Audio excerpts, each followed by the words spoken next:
la justice de Dieu. Amen. Ok. Maintenant, on va prendre Actes chapitre 17. Acte 17, le verset 30 à 31. Acte 17, 30 à 31. Acte chapitre 17, 30 à 31. Nous allons maintenant comprendre la portée le bien fondé de la repentance.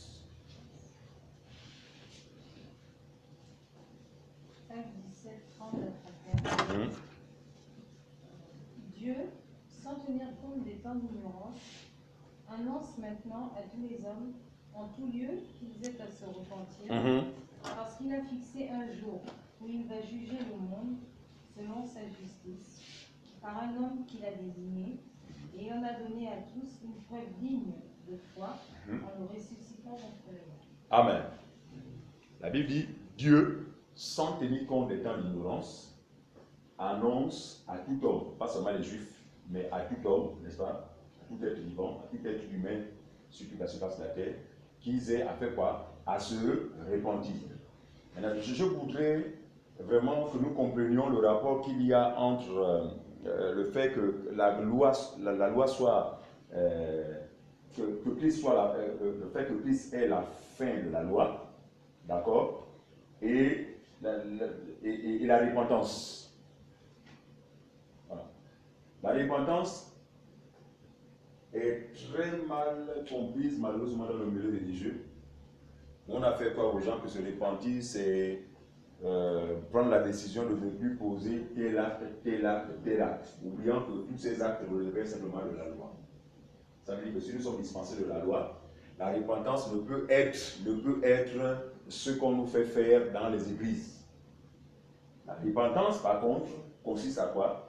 À nous amener, n'est-ce pas, à mener chacun à son âme et conscience, de comprendre que nous changeons de pédagogue désormais. Nous ne sommes plus sous le pédagogue de la loi, mais sous le pédagogue de la grâce.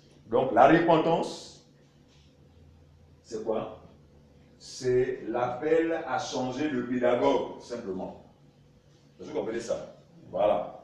La repentance, ce n'est pas de laisser ceci, hein, s'abstenir de ceci ou de cela. Non, ce n'est pas ça. Parce que s'abstenir, tout ça là, ça relève de la loi, mais on a été dispensé de la loi. Donc, l'appel à la repentance, n'est-ce pas, lancé par le prophète Jean-Baptiste aux Juifs, allait dans le même sens. D'accord, ces Juifs-là qui étaient sous la loi, maintenant, il vient pour leur annoncer Christ. Donc, en leur demandant, en leur invitant de faire quoi? De se repentir, donc à lâcher, donc à laisser la loi pour croire au Seigneur Jésus-Christ. Donc, cette repentance nous concerne, nous aussi les païens. Nous avons besoin de renoncer à notre propre justice pour croire au Seigneur Jésus-Christ. Donc, il annonce à tout homme, n'est-ce pas, qu'ils aient à se repentir. Pourquoi? La Bible dit, parce qu'il a fixé un jour, n'est-ce pas, où il jugera le monde, n'est-ce pas, par l'homme. Quoi, le passage? Ce que tu as dit, la repentance, c'était la... Voilà. En fait, la repentance, c'est l'appel à changer de pédagogue. Voilà. En réalité, c'est ça. C'est l'appel à changer de pédagogue. Contrairement à ce qu'on nous présente dans les églises. Dans les églises, les pays autres, repentance, c'est, par exemple, tu volais, et voilà, tu dois confesser, voilà, et puis ne plus jamais voler.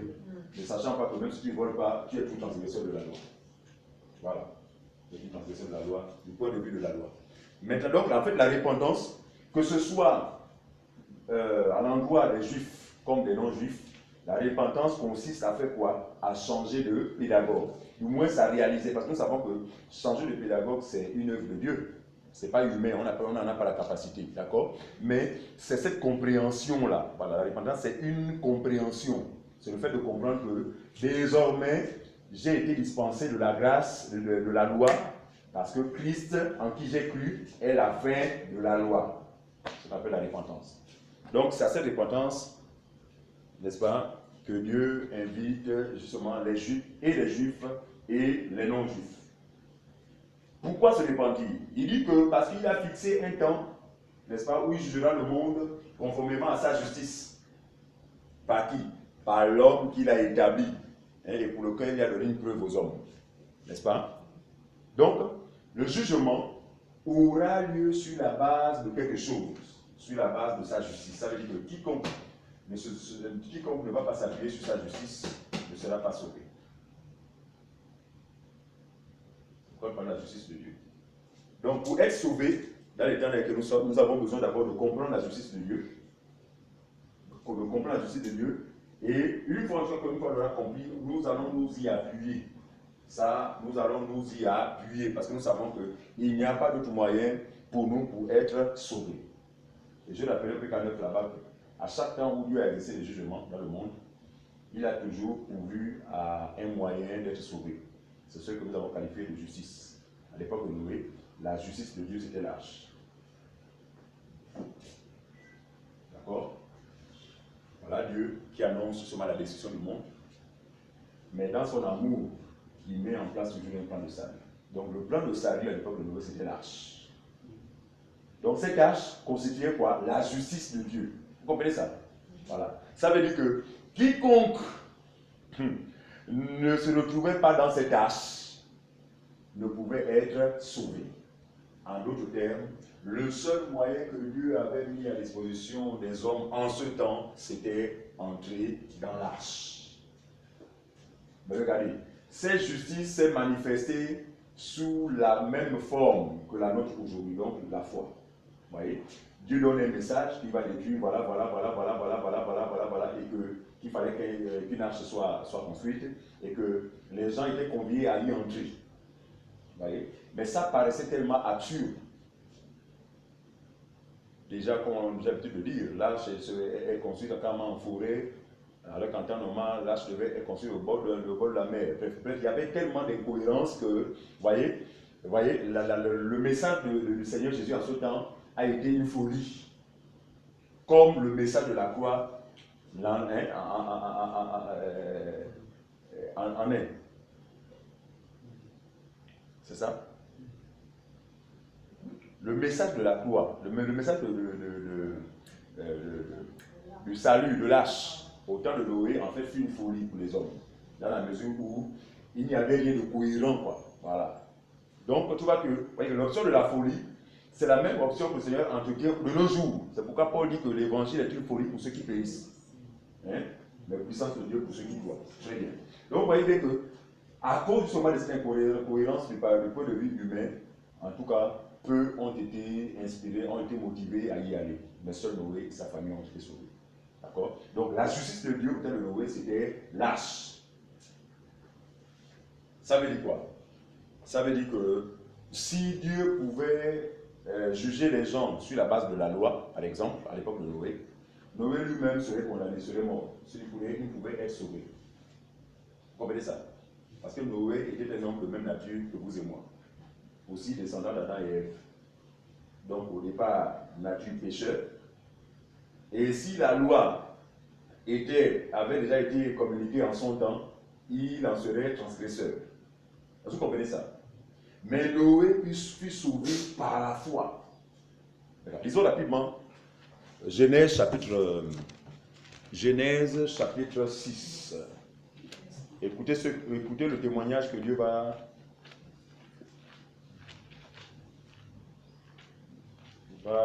avoir de Noé. Genèse chapitre 6. Genèse chapitre 6. On va lire à partir du verset... Voilà, 8. 8 à 9.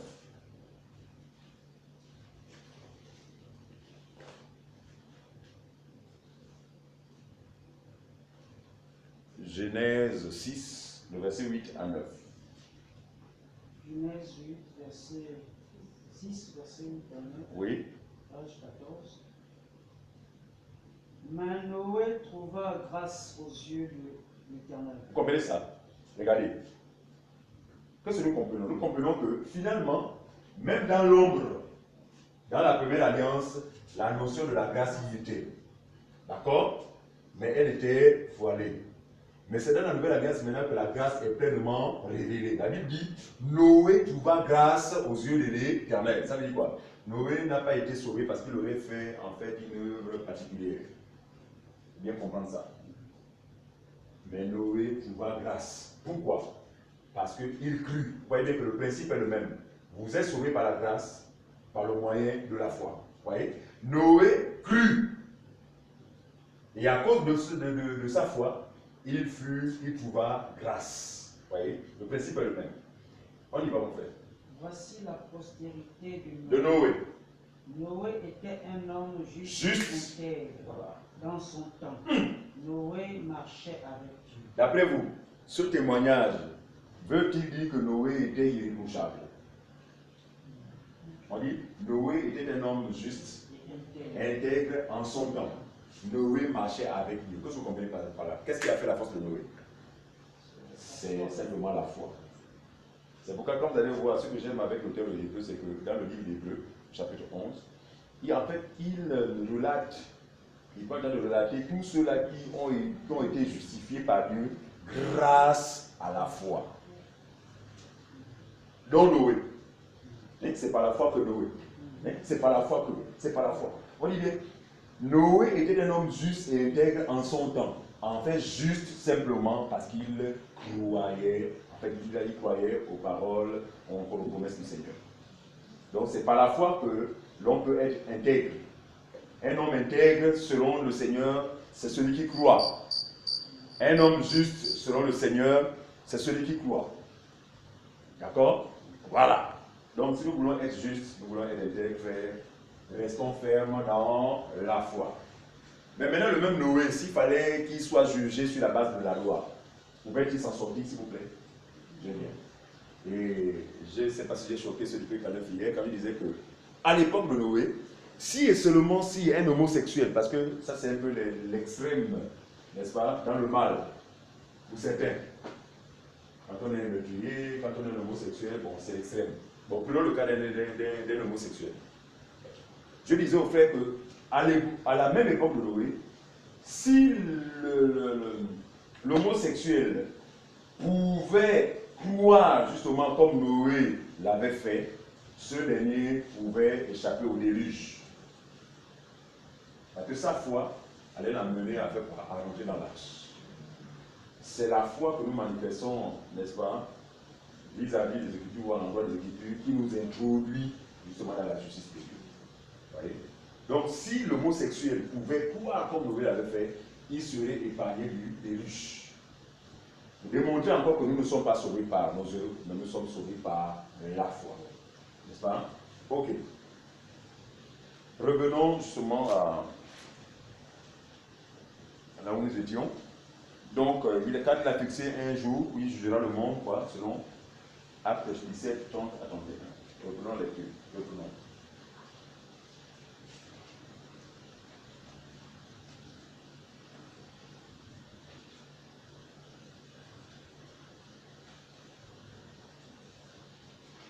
Acte 17, 30 à 31. Oui. Dieu, sans tenir compte des temps ignorants, annonce maintenant à tous les hommes, en tout lieu, qu'ils aient à se repentir. Ils aient à se repentir. Parce qu'il a fixé un jour. Parce qu'il a fixé un jour Où il va juger le monde. Il va juger le monde. Selon la justice. Suivez. Selon la justice. De quelle justice s'agit-il? Selon sa justice. Très bien.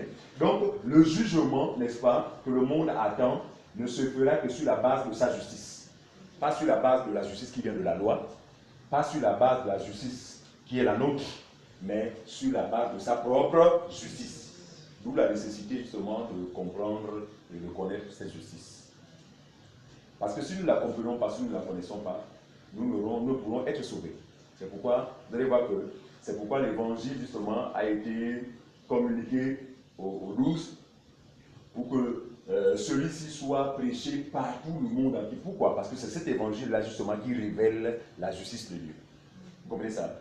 On ne peut pas parler de l'évangile sans que le plan de salut ne soit révélé. C'est l'évangile qui révèle le plan de salut, qui passe par la grâce et par la foi. Ce qu'on appelle encore la bonne nouvelle. On y va. par un homme. Oui, qu'il par a un homme. désigné, C'est Jésus lui-même qui va nous juger, qui va juger le monde. Et il en a donné à tous une preuve digne de foi Mhm. en le ressuscitant d'entre les morts. Très bien. Ok. 2 Thessaloniciens chapitre 1. On va prendre le verset 8 au verset 9. 2 Thessaloniciens 1. 2 Thessaloniciens 1. 2 Thessaloniciens. 2 Thessaloniciens 1. Verset 8 au verset 9. Ouvrons les 8. Page 1203. Bon, on va prendre la partie verset 7. Hein.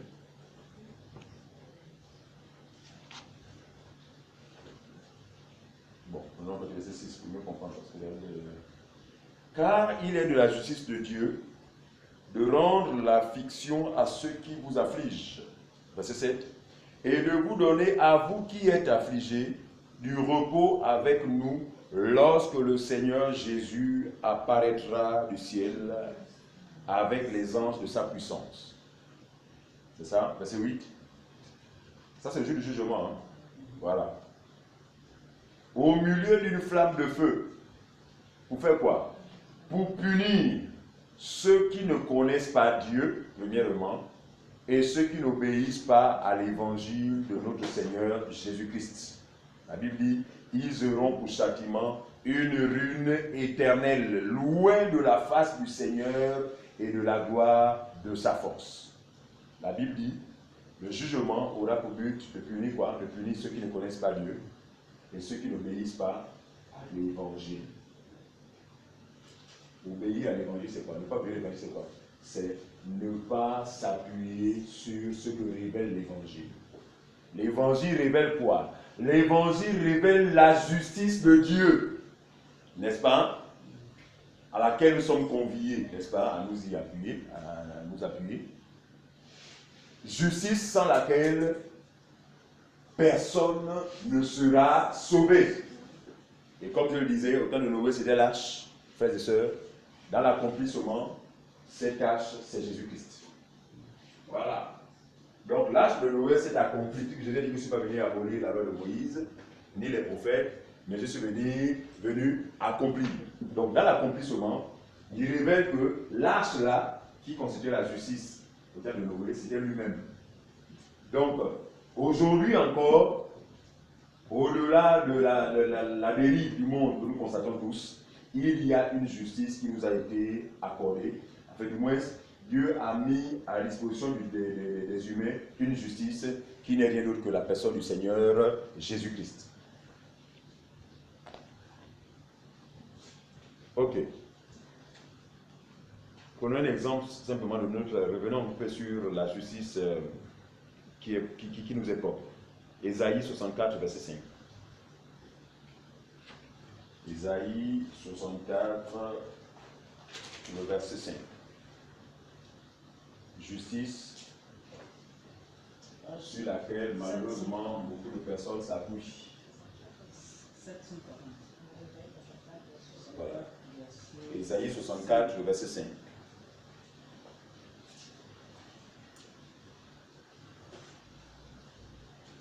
Ésaïe 64, verset 5. Oui. Dit, nous sommes tous comme des impurs. Oui. Et toute notre justice est comme un vêtement souillé. Très bien. Nous sommes tous flétris comme une feuille. Et nos crimes nous emportent comme le vent.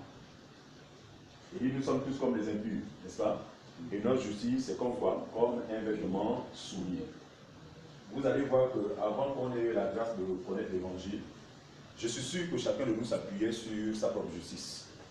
En ce sens que nous pensions que en s'abstenant de ceci ou de cela, n'est-ce pas, de cela nous garantirait le salut. Moi, je ne parle pas de ce qui me concerne, avant que je ne connaisse l'évangile. Je pensais que c'est le comportement en fait qui... c'est mon comportement, si je l'améliore, qui va garantir mon salut. Voilà, c'était ça. Mais la Bible dit que, du point de vue de Dieu, il dit que cette justice-là, elle est bonne aux yeux des hommes, mais elle n'influence pas Dieu. Parce que pour Dieu, elle est comme un vêtement souillé. Donc, Quiconque s'appuie sur cette justice se leurre aussi parce qu'il n'y aura pas de salut. Parce que c'est une justice qui n'a rien à voir avec celle que Dieu a mis à disposition des hommes, n'est-ce pas, dans les temps dans lesquels nous sommes. Est-ce que l'on comprend? C'est la justice de l'homme. Alors c'est maintenant la justice qui vient, celle qui vient de la loi, qui elle aussi ne garantit pas la vie éternelle. Romains, Galates 3, le verset 12. Galates 3, le verset 12. Et puis on prend aussi Romains 10, 5.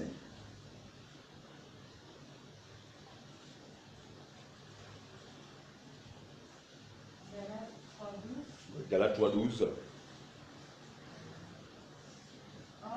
Or, la loi ne provient pas de la foi. Vous voyez, il dit bien que la loi ne provient pas de la foi. Suivez-moi bien, ne provient pas, à nos termes. Qu'est-ce qu'on peut comprendre? La loi ne... comment peut-on comprendre ce passage-là? Or, la loi ne provient pas de la foi. D'autres termes, la loi n'a rien à voir. C'est ça, non? On peut expliquer ça comme ça, non? La loi n'a de source la foi. Voilà. Or, la loi ne provient pas, donc notre version c'est or, la loi ne procède pas de la foi. C'est ça? Dans cette version, c'est ça, non? C'est procédé, non? Oui, procéder. Voilà. Hein? Or, la loi ne procède pas de la foi. Très bien. Ok. Continue sur ce verset. Or, la loi ne provient pas de la foi. Oui. Mais elle dit. Mais Celui qui mettra ces choses en pratique vivra pareil. Vous voyez bien? Donc la justice qui vient de la loi, n'est-ce pas? Nous avions démontré la semaine dernière que dans la loi, frères et sœurs, dans la loi, il y avait quoi? Une justice. Est-ce qu'on est d'accord? Mais pour l'obtenir, il fallait faire quoi? Il fallait être capable de respecter toute la loi sans violer un seul de ses commandements. D'accord? Et on a vu que personne n'a pu être justifié par elle. Comprenez? Donc celui qui s'appuie sur sa propre justice ne peut être sauvé. Celui qui s'appuie sur la justice qui vient de la loi, sachant que personne ne peut mettre en pratique tous ses commandements et ses ordonnances, ne peut également être sauvé. Maintenant, découvrons rapidement la loi, celle qui vient de Dieu, celle dont nous avons besoin. Celle dont nous avons besoin et que nous allons découvrir et qui fera notre force. Elle seule peut garantir notre salut.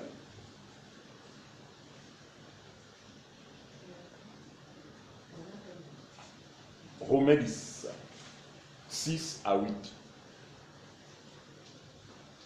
La justice de Dieu. Romains 10, 6 à 8.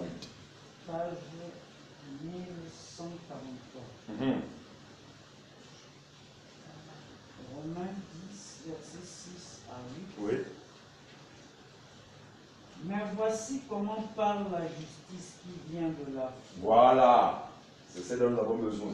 Ne dis pas à ton cœur qui montera au ciel. Voici comment parle la justice qui vient de la foi. Ne dis pas en ton cœur qui montera où? Au ciel. Au ciel. C'est en faire descendre Christ. Maintenant je pose la question. Christ est-il déjà descendu ou pas? Il est déjà descendu. Donc il dit que la justice qui vient de la foi ne doit plus nous amener encore de dire oh mais qui montera pour nous, puisque ça a déjà été fait. Vous allez comprendre le bien fondé de tout est accompli. En fait, quand Christ dit tout est accompli, effectivement, parce qu'il a fait tout ce qui nous permet justement de rentrer pleinement dans ses justices. D'accord? Ne dis pas en ton cœur qui montera au ciel, c'est en fait descendre Christ. Or nous savons qu'il est déjà descendu. Il est venu au milieu des hommes. On y va.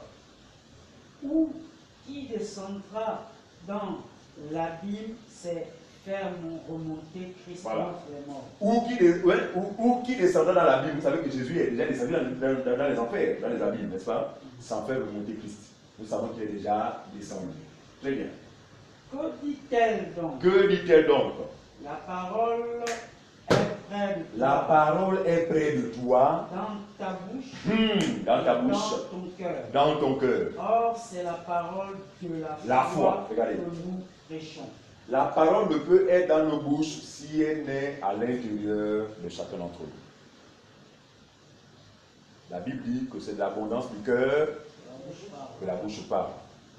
Donc même confesser Jésus, quand on dit que est-ce que tu confesses Jésus? En fait, cela sous-entend que est-ce que tu as Christ en toi? Parce qu'il faut qu'il soit en toi pour pouvoir le confesser. D'accord? Il dit que la parole est près de toi, elle est dans ton cœur, elle est dans ta bouche. Cette parole, c'est quoi? C'est la parole de la foi. Très bien. Ça veut dire quoi? C'est justement c'est lancer justement dans cette démarche que certains qualifieraient de démarche aveugle, dans la mesure où nous prenons au sérieux des choses que nous ne voyons pas. La parole de la foi, c'est quoi? C'est une parole pleine de promesses. Donc nous vivons par espérance. En fait, nous vivons vraiment dans l'espérance des choses que nous ne voyons absolument pas. Vous voyez bien que ça, c'est même le chemin qui nous introduit vraiment dans la vraie vie, quoi. Voilà. C'est ça. C'est pourquoi elle est folie. C'est pourquoi vous allez voir de manière imagée, selon le cas de Moïse, en fait, comme j'ai expliqué tout à l'heure, normalement, l'arche devait être montée ou construite normalement au bord de mer. Mais c'était en pleine forêt. Et de surcroît, une affaire qui semble vraiment bizarre, hein, comme un déluge, alors que depuis que le monde est monde, il y a même eu des déluge. Nos aïeux sont nés, tout ça, de génération en génération. Et donc, vous voyez bien que Dieu a confondu vraiment la sagesse des hommes comme aujourd'hui. C'est pourquoi Paul est clair, il dit que l'évangile est une folie pour ceux qui périssent, mais puissance de Dieu pour ceux qui croient. On y va. Jusqu'au verset 8. Voilà, ok. Allons-y, Romains 10. Romains 10. Romains 10, 1 à 8. Romains 10, 1 à 8. Oui. Frère, le vœu de mon cœur. Non, on va lire à 1 à 5. Hein? 1 à 5. Parce qu'on avait déjà lu 6 et 8. Oui. Frère, le vœu de mon cœur oui. et ma prière à Dieu, Oui. c'est qu'ils soient sauvés. Je leur rends témoignage qu'ils ont du zèle pour Dieu, mais sans intelligence. Très bien. Sans intelligence. Oui, ne connaissant pas la justice de Dieu et cherchant à établir leur propre justice. Ils ne se sont pas soumis à la justice de Dieu. Car Christ est la fin de la loi pour la justification de tous ceux qui croient. Amen. Il dit frère, ici, mon sous-thème c'est l'incrédulité d'Israël, cause de l'apparente irréalisation des promesses. Voilà. Donc ici, Paul s'adresse à ses frères les Juifs, n'est-ce pas, qui eux, en ce temps, continuaient à s'appuyer sur la loi, croyant obtenir la justice, croyant être justifiés par elle. Il dit, frère, le vœu de mon cœur et ma prière à Dieu pour eux, mes frères les Juifs, c'est qu'ils soient sauvés. Ça veut dire que malgré leur attachement à la loi, ils n'étaient pas sauvés. Parce que comme nous l'avons démontré, il était impossible aux humains, n'est-ce pas, d'obtenir une justice venant de la loi. Impossible. Alors lui, il émet un souhait, il dit, le vœu de mon cœur, c'est qu'ils soient sauvés. Et je leur rends témoignage, il dit, je reconnais en eux qui sont zélés pour Dieu, mais sans connaissance. Qu'est-ce qu'ils ne connaissaient pas? Ils ne connaissaient pas la justice de Dieu, comme c'est le cas aujourd'hui.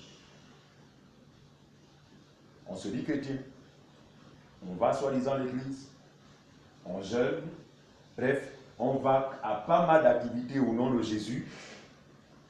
Mais ce qui est grave, c'est que nous ignorons, nous ne connaissons pas en fait le moyen d'être sauvés. Nous ne connaissons pas la justice de Dieu. Il dit, je leur rends témoignage qu'ils ont du zèle pour Dieu, mais sans connaissance. Effectivement, ne connaissant pas la justice de Dieu et cherchant à établir leur propre justice, ils ne se sont pas soumis à la justice de Dieu. Frères et sœurs, nous avons intérêt à nous soumettre à la justice de Dieu, sans laquelle, il ne faut pas se tromper, personne, je dis personne, ne sera sauvé. même si vous réunissez tous les jours, même si nous partageons, même si on partage la scène tous les jours, même si Jésus est tous les jours, mais aussi longtemps que nous n'allons pas connaître la justice de Dieu, tout ce que nous allons faire, nous allons le faire en vain. D'accord? Donc, cherchant à établir leur propre justice, ils ne se sont pas soumis à la justice de Dieu. Car, la Bible dit, Christ est la fin de la loi pour quoi? La justification de qui? De tous ceux qui croient. Romains chapitre 1, le verset 16 à 17. Romains 1, 16 à 17. Romains 1, 16 à 17. Romains chapitre 1, verset 16 à 17. Car je n'ai point honte de l'évangile. Et vous allez voir, on va découvrir maintenant justement le bien fondé de l'évangile. Et je disais au PK9 que sur la base de ce passage-là, vous allez vous rendre compte que beaucoup de ceux que vous avez pu être vraiment des gens qui péchaient l'évangile ne le sont pas. Ils n'ont jamais péché l'évangile. Parce qu'on va découvrir dans ce passage que l'évangile normalement a un but, c'est quoi? C'est de révéler la justice de Dieu. Vous voyez? C'est la révélation de cette justice qui suscite la foi en fait. Parce que cette justice, elle nous donne de comprendre comment en fait, il n'est plus question de nous appuyer sur nous-mêmes, mais nous avons besoin simplement de faire quoi? De croire en lui pour être sauvés. Vous voyez? Il dit que car je n'ai pas honte de l'évangile, dit Paul, c'est une puissance de Dieu. Très bien. Il dit que l'évangile est une puissance de Dieu. Mais pour qui? Pour le salut de quiconque. Pour le salut, frères et sœurs. L'évangile est une puissance. Il dit que c'est la puissance de Dieu pour le salut de qui? De quiconque croit.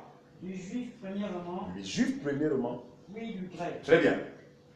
Parce qu'en lui. Il dit que parce que justement sans cet évangile-là, qu'est quoi?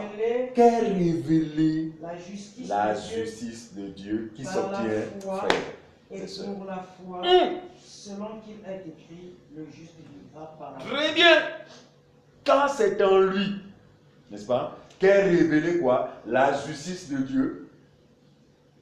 Par la foi. Par la foi. Et pour la foi. Et pour la foi. Regardez, on ne peut croire qu'après avoir entendu la vraie foi. La foi, c'est la doctrine, c'est la parole de Dieu, c'est l'évangile.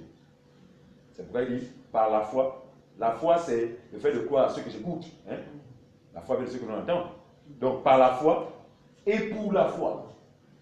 La foi, là, doit s'appuyer sur la foi, sur l'évangile. L'évangile, c'est la foi. Très bien. C'est pourquoi il dit que nous prêchons la foi. L'évangile, c'est la foi. Donc, tous ceux qui prêchent l'évangile, normalement, sont censés prêcher quoi? La foi. Alors, on ne peut pas parler de grâce sans la foi. Maintenant, quand on prêche autre chose, je ne sais pas s'il faut appeler ça évangile. Donc, reprends comment on fait, s'il te plaît. Car c'est en lui qu'est révélé. Car je n'ai point honte de l'évangile. C'est une puissance de Dieu. Oui. Pour le salut de quiconque. De quiconque croit. Du juif premièrement. Oui. Puis du grec. Très bien. Pourquoi? Parce qu'en lui, c'est en lui, en cet évangile, qu'est révélé, gloire à Dieu. Très bien. Par la foi et pour la foi. Selon qu'il est écrit, le juste vivra. Très bien. Regardez, c'est pourquoi Noé a été trouvé juste en son temps. Noé a été trouvé juste et intègre. Pourquoi? Parce que Noé marchait par la foi. Est-ce que vous comprenez ça? C'est vraiment une folie, quoi. Parce qu'on se dirait, attends, donc c'est la foi tu es sûr que c'est la foi qui nous rend juste? Oui. Dieu a bien voulu que les choses se passent ainsi. Scandale pour certains, mais puissance de Dieu pour certains également. Pour nous qui croyons, c'est une puissance de Dieu. Et nous voulons nous appuyer vraiment sur la foi, parce que frères et sœurs, c'est celle qui fait de nous des hommes intègres. Nous sommes intègres par la foi. Voilà. Ok. Galates 1. Galates 1, le verset 6 à 9.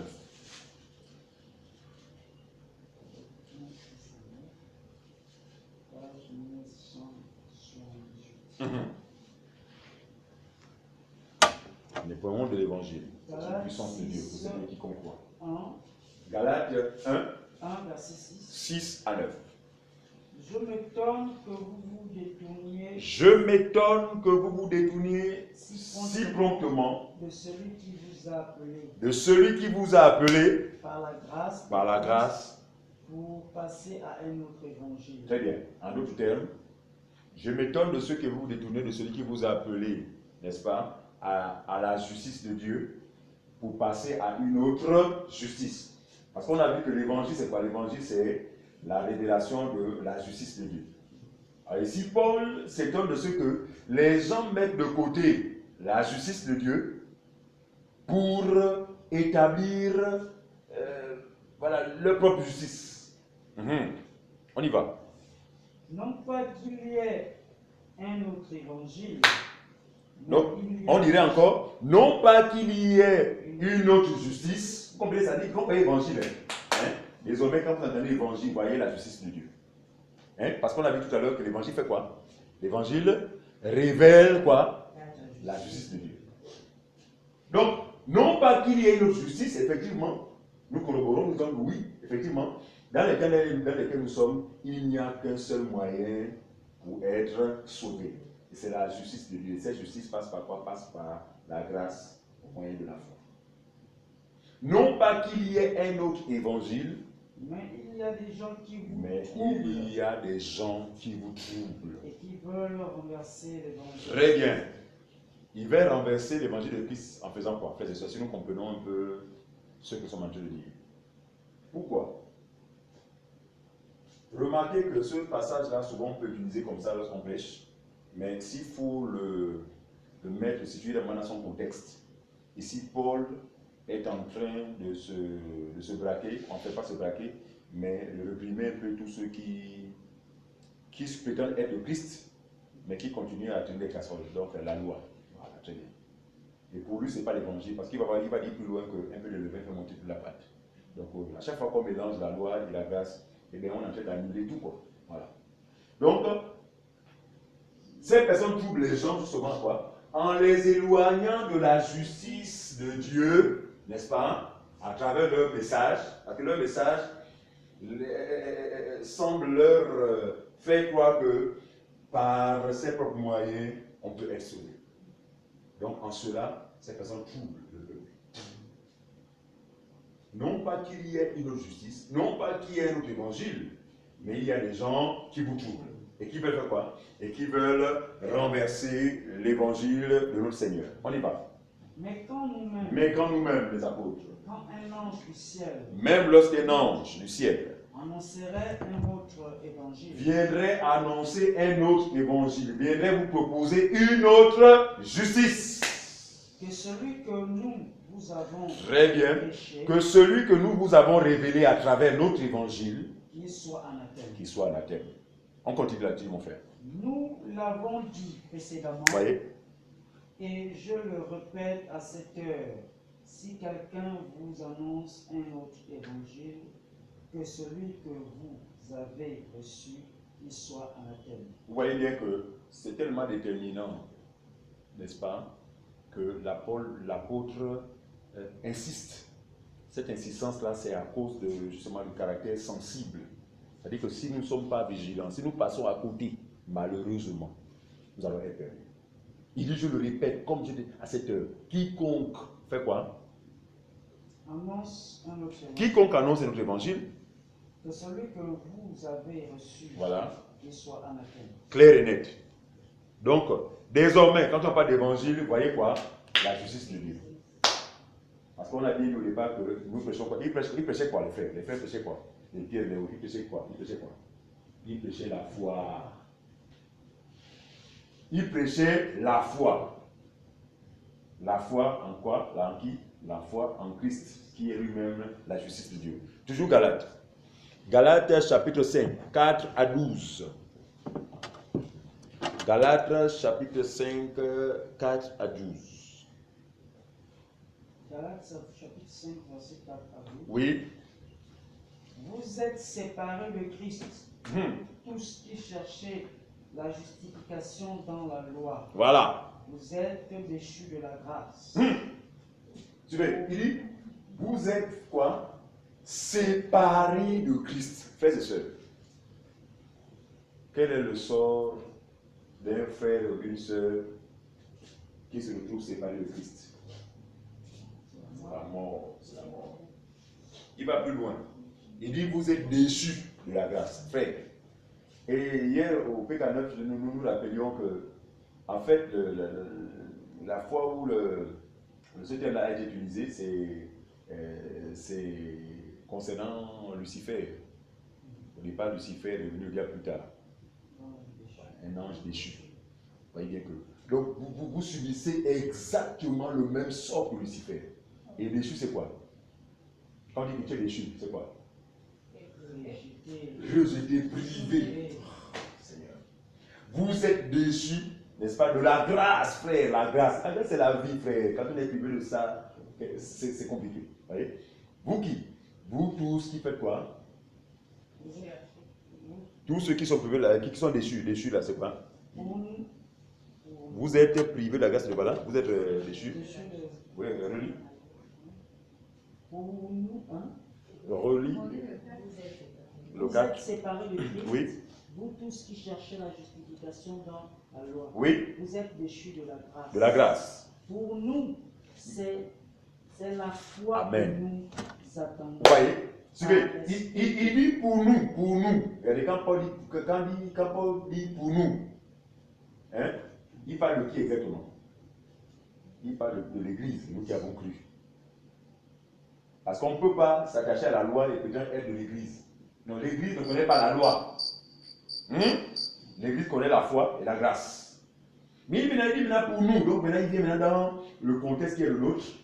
Il dit que pour nous, nous prêchons quoi? Nous prêchons quoi? Pour nous, c'est de la foi que nous attendons. Voilà, c'est la foi, c'est de la foi que nous attendons. Par l'Esprit, l'espérance de la justice.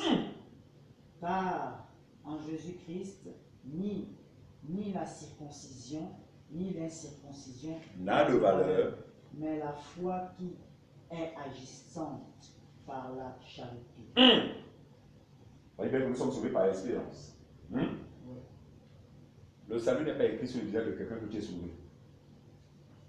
Mais ce que Dieu a trouvé mieux de faire, c'est que nous lançons tous dans cette folie, n'est-ce pas? À espérer, à croire les choses vraiment auxquelles on n'a aucune idée, n'est-ce pas? La Bible dit que nous sommes sauvés par espérance. Donc, demeurons fermement dans cette espérance. On continue. C'est ce verset combien? 12, hein? Ok, très bien. Maintenant, prenons Genèse chapitre 15. On n'a pas terminé? C'est ça? Ça me connaît? Verset 12. On continue. Moi, je lui disais, c'était jusqu'à 12 jusqu'à 12. Ouais.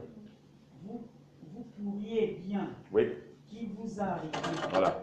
pour vous empêcher d'obéir à la vérité. Très bien.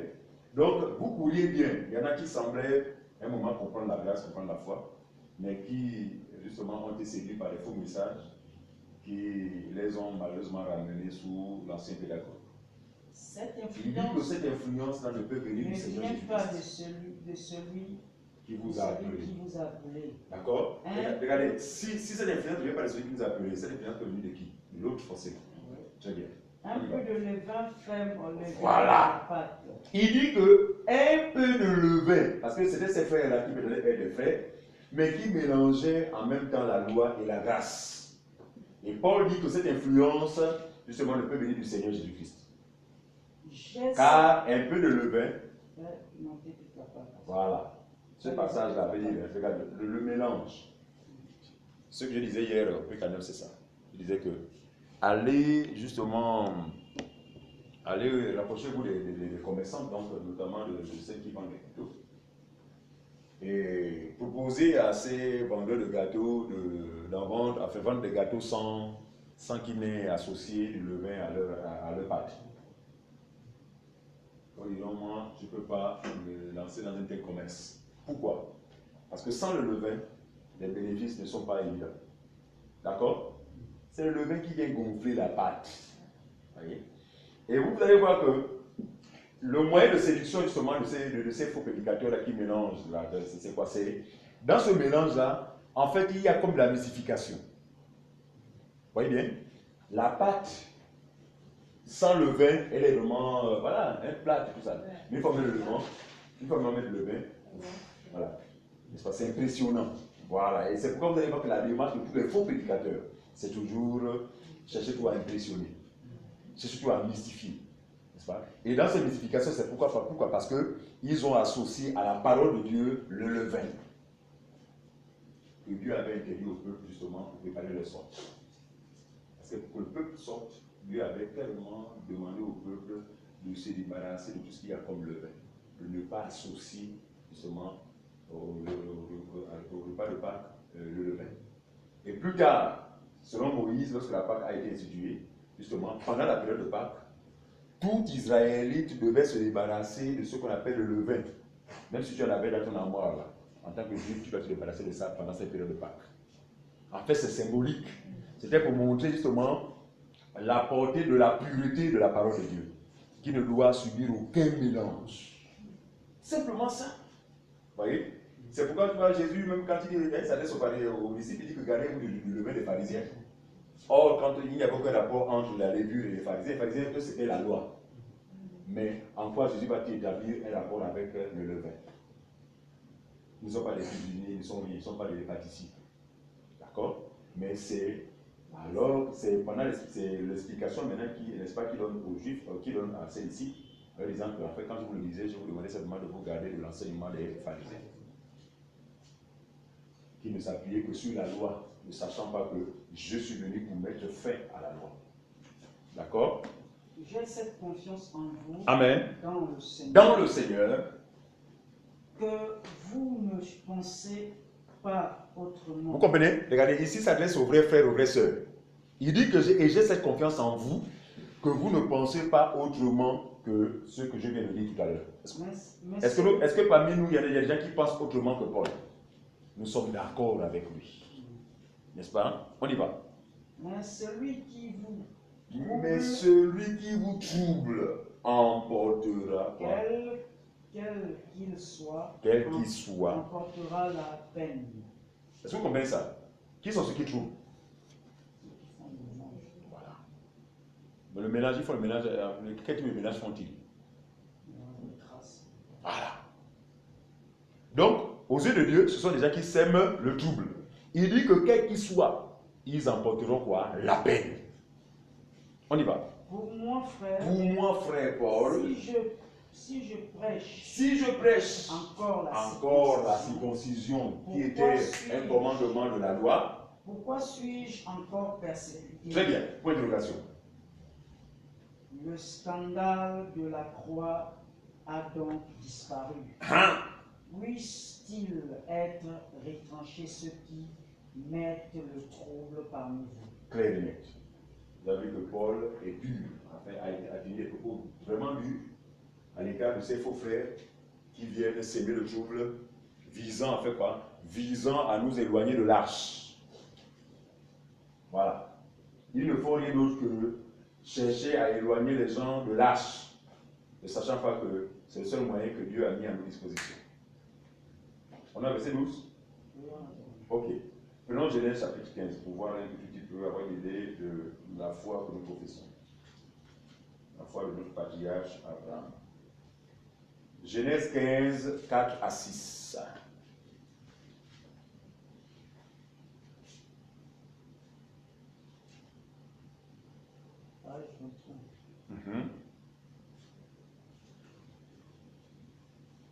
Genèse 15, 4 à 6. Genèse 15, 4 à 6. Oui. Mais l'Éternel lui adressa la parole. Mais l'Éternel adressa ces paroles à qui? À Abraham, le patriarche. Oui. Ce n'est pas lui qui sera ton héritier, mais bien celui qui sortira de tes entrailles. Très bien. Qui sera ton héritier. Suivez. Ici, de quel héritier parle la Bible ici? Qui connaît l'histoire d'Abraham? Enfin, l'histoire de moins avant qu'Isaac ne naisse. N'est-ce pas? Parce qu'il a reçu cette promesse avant qu'Isaac ne naisse. D'accord? Donc, il était question maintenant d'avoir un héritier. voilà, qui pouvait justement voilà, rentrer en possession de cet héritage. Il n'avait pas encore d'enfant. Il propose à Dieu, il pourrait proposer à Dieu son serviteur Eliezer. Merci. Voilà. Il dit que je n'ai pas encore d'enfant, mais j'ai quelqu'un là, un serviteur vraiment fidèle, qui pourrait être mon héritier. Et Dieu dit non, l'héritier sortira de toi à un âge avancé. On y va. Verset 5. Oui. Il le mena dehors et dit. Il le mena dehors et dit. Contemple donc le ciel et compte les étoiles. Très bien. Si tu peux les compter. Si tu peux les compter. Il ajouta, telle sera ta descendance. On continue. Abraham crut en l'Éternel, qui le lui compta comme justice. Très bien. Vous voyez? Regardez, les étoiles, n'est-ce pas, symboliques qu'Abraham avait regardées, c'était que justement l'expression de la multitude de tous ceux qui allaient faire comme lui. Les descendants d'Abraham, on n'est plus descendants d'Abraham selon la chair, mais selon l'esprit. Pourquoi? Parce que nous aurons accompli les mêmes œuvres, la même œuvre ou les mêmes œuvres qu'Abraham avait accomplies par la foi. Donc les descendants ici, là, ce sont tous ceux qui se réclament, enfin tous ceux qui ont la foi, comme Abraham l'eut. Est-ce que vous comprenez ça? C'est pourquoi vous allez voir que les Juifs, ne comprenant pas les choses de l'esprit, se réclamaient beaucoup plus d'être descendants d'Abraham selon la chair. Effectivement, Abraham était juif, et donc eux, ils se disaient que de toute façon, nous avons pour père Abraham. Mais Jésus ne se reconnaissait pas dans la mesure où cette promesse n'était pas une promesse charnelle. Du moins, la promesse ne concernait pas la descendance charnelle, mais la promesse concernait la descendance spirituelle. Vous comprenez ça? C'est pourquoi Jésus m'a dit que si Abraham était vraiment votre père, vous aurez accompli les œuvres d'Abraham. D'accord? Il va démontrer qu'effectivement, il n'en est rien parce que ces hommes-là, en fait, n'avaient pas la foi comme Abraham. D'accord? Donc, voilà une promesse qui est faite. Et allons rapidement, Romains, on a terminé, on a bouclé. Voilà, donc Romains 4, je crois. Romains 4, 1 à 12. Romains 4, 1 à 12. Romains 4, 1 à 12.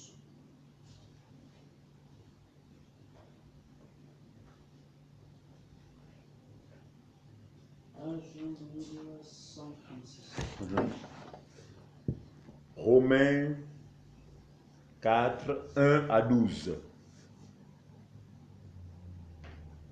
Oui. Que dirons-nous donc? Que dirons-nous donc? Oui. Abraham, notre père, a obtenu selon la chair. Si Abraham a été justifié par les œuvres, il a sujet de se glorifier, mais non devant Dieu. Car, que dit l'Écriture? Abraham crut à Dieu et cela lui fut imputé à justice. Comme le film Noé. Vous comprenez ça? C'est-à-dire que ne peut être juste devant Dieu que celui qui croit. C'est clairement exprimé. Ne peut être juste ou intègre devant Dieu que celui qui croit. Je reprends cette partie-là. Abraham crut. Car, que dit l'Écriture? Abraham crut. Abraham crut. Et cela lui fut imputé à justice. Très bien. Abraham crut en Dieu et cela lui fut imputé à justice. Donc il fut rendu juste. Or, à celui qui fait une œuvre, le salaire est imputé. Évidemment. Non comme une grâce. Non comme une grâce. Mais comme une chose due. On a expliqué ça, non? Vous comprenez bien ce passage, non? Hein, grâce. Très bien. Et à celui qui ne fait point d'œuvre, très bien, mais qui croit en celui qui justifie, l'impie, sa foi lui est imputée à justice. Seigneur Jésus-Christ. Je pense que c'est parti, mon frère. Et à celui qui ne fait point d'œuvre. Voilà, celui qui ne fait point d'œuvre. Mais qui croit. En celui qui justifie. Suivez. Mais qui croit en qui? En celui qui justifie. En fait, l'homme ne peut se justifier. Il n'y a que celui qui justifie qui peut justifier quelqu'un. Celui qui justifie l'impie. Voilà. L'impie, c'est nous. Hein. Sa foi, Nous avions été des impies. sa foi lui est imputée à justice. Voilà. De même, David exprime le bonheur de l'homme à qui Dieu impute la justice sans les œuvres. David le prophète, il dit que il exprime sa joie, n'est-ce pas? Il exprime le bonheur de l'homme à qui impute Dieu impute la justice sans les œuvres. Non, c'est suffisamment démontré, frères et sœurs, que nous ne sommes pas sauvés sur la base d'autre chose que sur la base de la foi, frères et sœurs. Heureux ceux dont les iniquités sont pardonnées. Voilà, il dit heureux ceux dont les iniquités sont pardonnées. Donc, le prophète dit ici là que heureux l'homme dont les iniquités sont pardonnées. Ici, le prophète fait une projection, n'est-ce pas, quant à la nouvelle alliance, n'est-ce pas, où tous ceux qui allaient croire allaient être définitivement pardonnés de leurs péchés, de leurs iniquités. Vous voyez? Et vous allez voir que les personnes qu'on va lire un peu plus loin, l'apôtre Paul va nous exhorter sur maintenir ferme. Pourquoi? Parce qu'il y a des séducteurs, n'est-ce pas, qui par leur message vont nous amener plus ou moins à remettre en cause cette vérité-là, mais qui font, heureusement, qui font notre force. Parce que si nous ne mettons pas notre foi sur ces paroles-là, il dit que nous prêchons la foi, les paroles de la foi, n'est-ce pas? Si nous ne croyons pas ces paroles n'ont pas d'impact, en fait, n'ont pas d'impact dans nos vies. Ces paroles n'auront de l'impact dans nos vies, n'est-ce pas, que si nous croyons en elles, et fermement. On y va. Et dont les péchés sont pardonnés. Voilà. Et dont les péchés sont heureux l'homme dont les iniquités sont pardonnées, et dont les péchés sont couverts. Dieu soit loué. Heureux l'homme à qui le Seigneur n'impute pas son péché. Seigneur, en fait, il ne s'agissait là, n'est-ce pas, que des paroles qui concernent la descendance d'Abraham. Je vous assure, donc ceux qui allaient croire. Ce bonheur n'est-il que pour les circoncis, Non. Ou est-il également pour les incirconcis? Voilà. Est-ce que ce bonheur concerne seulement les Juifs qui vont croire? Car nous disons que la foi fut imputée à justice à Abraham. La foi fut imputée à justice. En d'autres termes, c'est parce que Abraham avait cru qu'il fut rendu juste, n'est-ce pas, par Dieu. Donc il ne l'était pas. Il n'était pas juste, n'est-ce pas? Mais il est devenu en faisant quoi? Il est devenu en faisant quoi? C'est tout, simplement. Vous voyez là, c'est ça la simplicité de l'évangile. L'évangile est simple. Voilà. Comment donc lui fut-elle imputée? Voilà. Était-ce après ou avant la circoncision? Voilà. Regardez, cette justification-là, hein, il fut justifié, non? La Bible dit qu'à quel moment l'a-t-il été? Avant ou après la circoncision? Répondez à ces questions même sans lire. Vous connaissez bien l'histoire. Il fut justifié avant la circoncision ou avant? Après ou avant? Voilà, avant. Vous voyez? Avant. Or, suivez, avant, regardez, c'est avant la circoncision qu'il est justifié. Or, la circoncision est considérée comme étant une œuvre. C'est pas ce que je fais comprendre. C'est avant la circoncision que M. Abraham est justifié. Hein? Parce que si c'était après, on a dit que bon, en fait, il fichait parce qu'il avait commis l'œuvre de la circoncision. Mais Dieu démontre déjà depuis la première alliance que la justification ne viendrait jamais des œuvres de la loi. Est-ce que l'on comprend? Très bien. On y va. Il n'était pas encore circoncis. Oui. Il était incirconcis. Il était incirconcis. Très bien. Et il reçut le signe de la circoncision comme sceau de la justice qu'il avait obtenu par la foi. Très bien. Quand il était incirconcis. Voilà. Cette réalité-là, ce passage-là nous ramène à la question selon laquelle une foi sans les œuvres est une foi morte. Vous comprenez bien? C'est-à-dire que c'est la justification, n'est-ce pas, qu'il a obtenue avant la circoncision qui a produit la circoncision.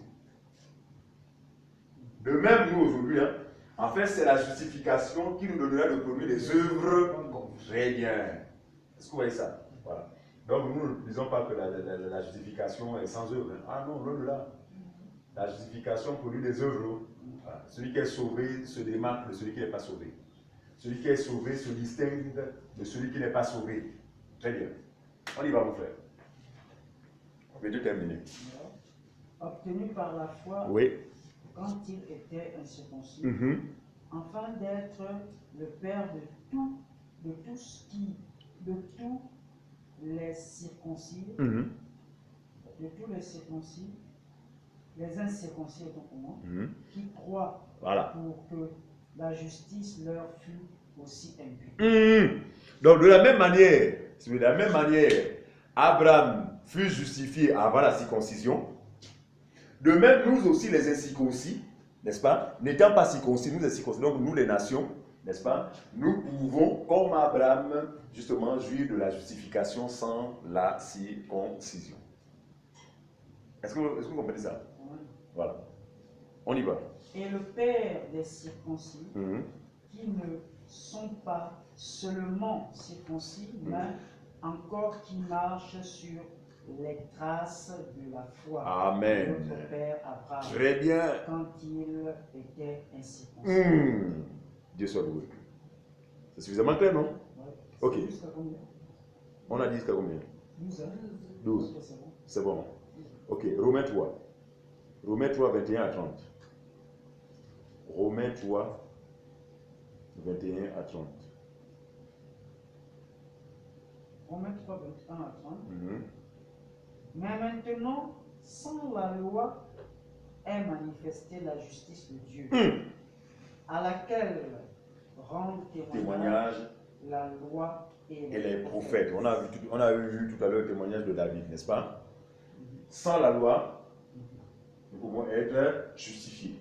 Ok. Jusqu'à combien? 30. Justice de Dieu par la foi. Regardez bien, c'est bien lié. C'est-à-dire que la justice de Dieu ne s'obtient que par la foi. Je prends encore la partie, je prends un peu plus haut pour que nous comprenions. Mais maintenant, sans la loi, dans la nouvelle alliance, sans la loi, est manifestée. Regardez. On a vu que c'est la fin de la loi, non? Il fallait que la loi cesse, que Christ mette fin à la loi, que la justice de Dieu soit révélée. C'est pourquoi elle a servi de pédagogue, juste nous encadrer. Une fois arrivé à Christ, pour nous, la loi n'existe plus. Donc, si elle n'existe plus pour nous, il n'y a que pour ceux pour qui la loi n'existe plus il n'y a que ceux pour qui la loi n'existe plus qui ont la révélation justement de la justice de Dieu. En fait, la connaissance de la justice de Dieu n'a lieu que pour ceux qui ne sont plus sous le pédagogue de la loi. En fait. Voilà. Très bien. On continue, mon frère. Maintenant, sans la loi est manifestée, la justice de Dieu, très bien, à laquelle témoignage la loi et les prophètes. Justice de Dieu par la foi. Super. Justice de Dieu par la foi en Jésus-Christ. Pour tous ceux qui croient. Pour tous ceux qui croient. Il n'y a point de distinction. Car tous ont péché et sont privés de la gloire de Dieu. Très bien. Et ils sont gratuitement justifiés, frères et sœurs, par sa grâce, Jésus, par le moyen de la foi. Rédemption. Amen. En Jésus-Christ. C'est lui que Dieu a destiné par son sang à être pour ceux qui croient victime expiatoire afin de montrer sa justice parce qu'il avait laissé impunis les péchés commis auparavant. Très bien. Au temps de sa patience. Enfin dis-je, de montrer sa justice dans le temps présent, de la manière à être justifié hein, De manière à être justifié. de manière à être juste,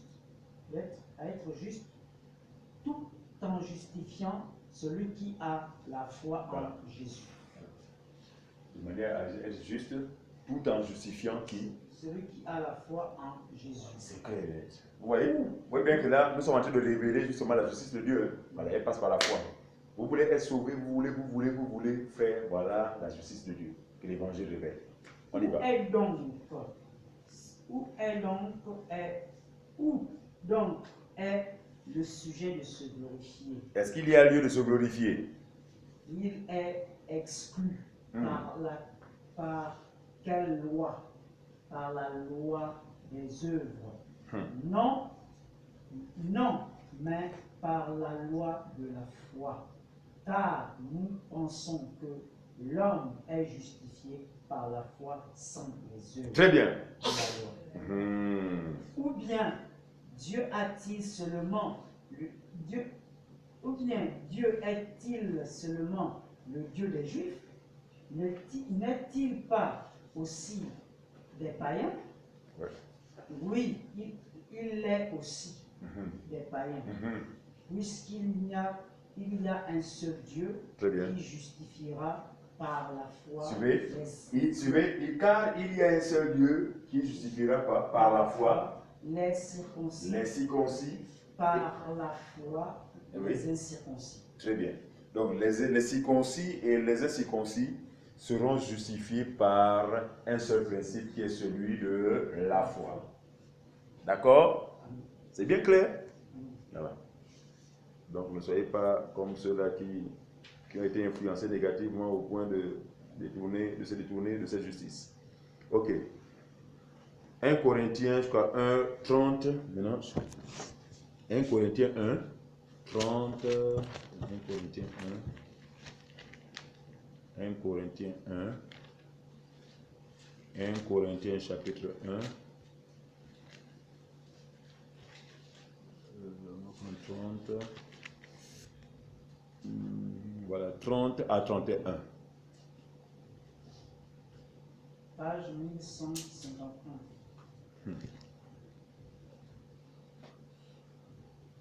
Donc, 30 à 31.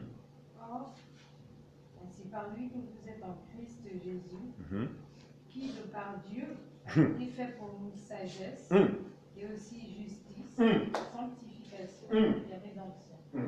Afin, comme il est écrit, que celui qui se glorifie dans le Seigneur. Amen. D'accord? Vous voyez bien que s'il y a de se glorifier, faire, ce n'est qu'en lui. Pourquoi? Parce qu'il est tout pour nous. Sagesse. Celui qui est sage, c'est-à-dire que celui que Dieu considère comme étant un sage dans ce monde, c'est celui qui a la foi en lui. Celui que Dieu considère comme étant saint, parce que tout le monde parle de sanctification, non, la sanctification. Mais il conçoit très mal la sanctification dans la mesure où il pense que la sanctification relève de nos œuvres. Loin de là. Celui qui est saint ou celui qui est sanctifié, c'est tout celui qui croit. Qui, de par Dieu, s'est fait pour nous. Eh bien, c'est fait pour nous sagesse, justice et sanctification. Et rédemption, frère, c'est fort. Ok, allons-y. 1 Jean 2, 29. On va arrêter à 30. Ou même moins. 1 Jean 2, 29. 1 Jean chapitre 2, le verset 29.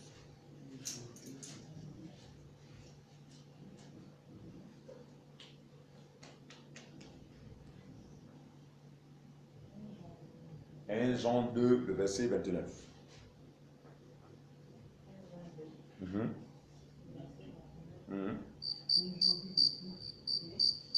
Ça n'existe pas. 1 Jean 2, 19. 1 Jean 2. Oui. Oui. 29, ça existe, non? 1 Jean 2, 29, oui. 1 Jean chapitre 2, le verset 29. Ça y est? Ça existe, non? Si vous savez qu'il est juste, reconnaissez que quiconque pratique la justice est né de lui. Reprends-moi ce C'est Si vous savez qu'il est si vous savez, parce qu'on a vu tout à l'heure qu'il s'est fait, n'est-ce pas, pour nous, sanctification, justice, d'accord? Maintenant, il dit maintenant que si vous savez qu'il est juste, oui. reconnaissez que quiconque pratique la justice est né de Alléluia. Si vous pensez, si vous estimez qu'il est juste, reconnaissez que quiconque pratique la justice est né de Dieu. Maintenant, si vous avez compris, c'est quoi pratiquer la justice de Dieu, frères et sœurs? Très bien, c'est tout. Vous voyez comment les choses sont simples? C'est tout. D'accord? Donc, si vous marchez par la foi, si vous avez foi en Jésus, vous êtes juste. Ne permettez que personne ne vienne vous dire le contraire. Vous l'êtes. Parce que là, ce n'est pas l'homme qui parle, ce n'est pas nous qui parlons, c'est Dieu lui-même qui parle, n'est-ce pas? Toute écriture est inspirée de Dieu, c'est Dieu qui nous parle. Voilà. Donc, c'est la vérité. 1 Jean 3, 7. Oui. 1 Jean 3, 7. Oui. Petits enfants. Que personne ne vous séduise. Celui qui pratique la justice est juste. Celui qui pratique la justice est juste. Comme lui, le Seigneur est juste. Très bien. Comme lui, le Seigneur est juste. C'est ça? Maintenant, c'est quoi pratiquer la justice? On y va, rapidement. 1 Jean 3, du verset 9 à 10. 1 Jean 3, 9 à 10. quiconque est né de Dieu Oui. ne pratique pas le péché. Très bien. Parce que la semence de Dieu demeure en lui. Très bien. Il ne peut pécher parce qu'il est né de Dieu. Très bien. 9 à 10. C'est par là que se font reconnaître les enfants de Dieu et les enfants du diable. Voilà. Quiconque ne pratique pas la justice n'est pas de Dieu. Très bien. Non plus que celui qui n'aime pas son frère. Voilà. Vous voyez? Celui qui ne pratique pas la justice, c'est seulement celui qui ne croit pas. Donc, les enfants du diable, l'enfant du diable, ce n'est pas celui qui, forcément, qui est un assassin.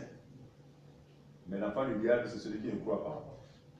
Il dit que c'est ainsi qu'on distingue, se font distinguer les enfants de Dieu et les enfants du diable. Tous ceux qui sont du diable, ce sont des gens qui ne connaissent pas la justice de Dieu. Ce sont des gens qui ne croient pas. Très bien. Conclusion. Éphésiens, conclusion. Éphésiens 2, le verset 8 à 9. Et on aura terminé. Éphésiens 2, 8 à 9. Ça, c'est l'exhortation maintenant que notre Père, dans la foi, va nous donner. Afin que nous soyons fortifiés et fondés en lui. 1185. 1185. Éphésiens 2, verset 2, 8 oui. à 9. Car c'est par la grâce que vous êtes sauvés. Voilà la conclusion, frères et sœurs. Par le moyen de la foi. Par le moyen de la foi. Et cela ne vient pas de vous. Et cela ne vient pas de vous. C'est le don de Dieu. C'est le don de Dieu. Ce n'est point par les œuvres, afin que personne ne se glorie. Ce n'est point par une quelconque œuvre afin que personne ne se glorifie. Que Dieu bénisse sa parole. J'espère que nous avons compris, nous avons eu la grâce justement. J'espère que l'évangile nous a permis, nous a révélé la justice de Dieu. C'est celle dont nous avons besoin pour être sauvés. Nous n'avons besoin d'autre chose que la justice de Dieu pour être sauvés. Parce que c'est justement, c'est sur la base de cette justice que Dieu jugera le monde.